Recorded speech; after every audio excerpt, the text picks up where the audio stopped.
Did you dislike him during that time, or Oh, I disliked him during that time, yeah. I only grew to like him after I had had him. A couple of years after I had had him, when I realized all the foundation that he laid made sense and could be applied in those other classes. Then the other person that probably ranks even higher than he does, so I guess she would be my favorite, and that would be Miss Myers. Why? I loved her because her expectations for everyone was, you can learn something from this.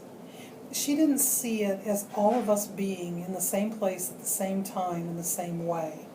So that really cemented in me. We could all be reading the same book, and I remember having her for advanced literature class. We could all be in the same book, but we would be all at different levels, and she appreciated, if you understood that chapter or that book the way she did, it was fine, but she didn't look down at you if you didn't. She was open to the fact that, oh, I never, and I remember her saying that at one time, I never thought of that. What teacher, Yeah. most all the teachers I ever had actually just, this is it, this is it, this is it. They never appreciated the fact that you thought something different. So she was, and my one story I got to tell you about her, because I know you'll love it, is we had been reading a story about, and I don't remember the story, I don't remember the name of the book, I don't remember the author, but it was a story about the Far East, and in it they were eating foods that we typically, particularly, this is culture again, particularly where we grew up, it was beef and chicken and pigs, and here we were talking about squid and shark and insects, and so the one day and we were very opinionated about how these people were, that was gross and they were wrong and everything.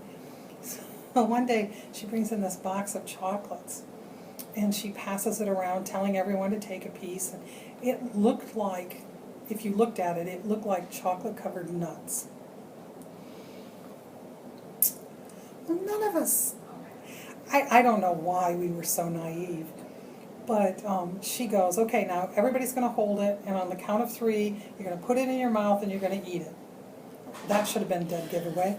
So 1, 2, 3, in goes the chocolate piece, and it's like, oh, that's really unusual. And you get this taste going, and people are going, what is this? And so one of the students, this is gross though, spit out what they had in their mouth and went, it's a bee. She had given us chocolate-covered bees. Now, some people were fine. Some people said, wow, that's really good. Do you have any more? I mean, it was that whole, and so she was just one of those people who went the extra mile, who tried to expand your horizons. So that makes a good teacher. Went to her funeral. Why? I just felt I had to be there to say goodbye to her. To stop and say, it's still, because I stayed in touch with her from the time I graduated from high school until her death. I was already teaching. We shared so many thoughts and moments, and it just was that final piece that I've had 2 teachers and Mr. Brown isn't one of them. He's still alive, by the way. But I had a chemistry teacher who I also went to his funeral. Just because that was the right thing to do. Who was your least favorite teacher and why? My least favorite teacher.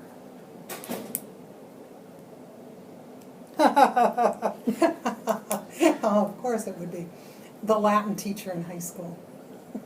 Why? Because she was grouchy. She was only, in my estimation, only motivated to do what she had to do, and she would just complete a task. She didn't enjoy it. She wouldn't have, she never put any time into anything. She would never listen to you.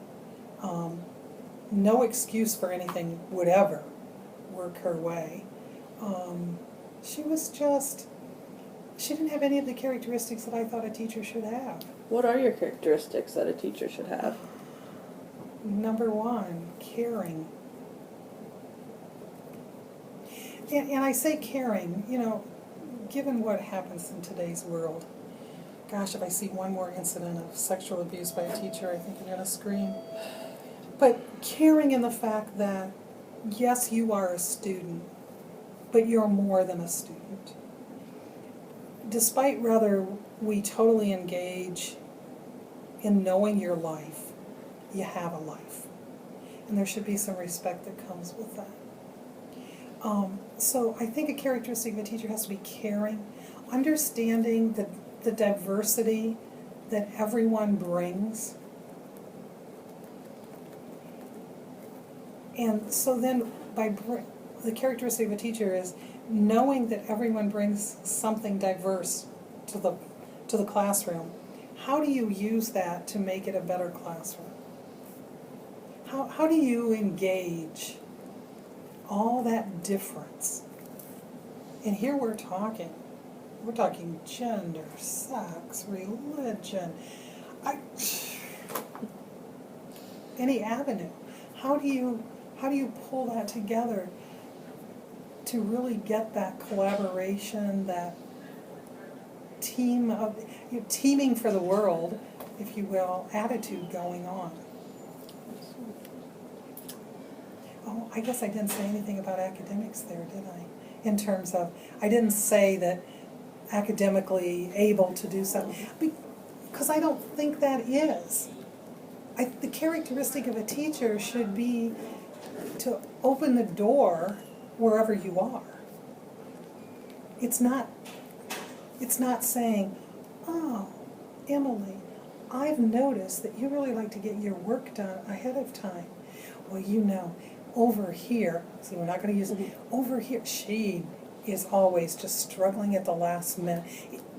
Okay, you are you, she is she, and how do we, is there a need? I think that's a characteristic of a teacher you have to have, is not necessarily the need to change them.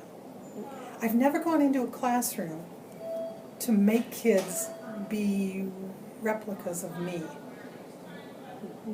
As a mom, I have never wanted my 3 kids that I've been blessed with to be a replica of me. Now, my daughter who teaches says everybody who knows her, you're drop off your mom. And that's fine. I expect to be an influence. But yeah, I think it's the person first. Then you bring in the reading, writing, and arithmetic. Awesome. And maybe now cursive handwriting. Maybe. Depending on where you are. That's right. So how are your relationships with friends? Did you have lots of friends, close friends? Were you shy? Did the gender of your friends? 2 of my best friends were male. I mean, since you asked. And my best friend ever would have been, well, that's kind of hard too. I had 2 female friends as well. So I had 2 female friends, 2 male friends. I tended to get in trouble with the male friends. We did, not like something that's a felony or, but we enjoyed ourselves on many levels.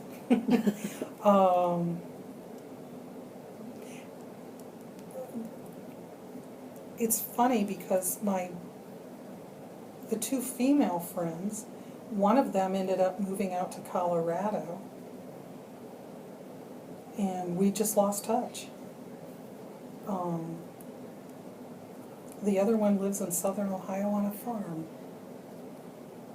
and accomplished all that she ever said she wanted to accomplish. She told me she wanted to marry a man who loved her, live on a farm, and raise at least 3 children. And she did it And all? she did it all. And is she happy? At least I know of. As far as I know, yes. I've never heard that she isn't. So. Awesome.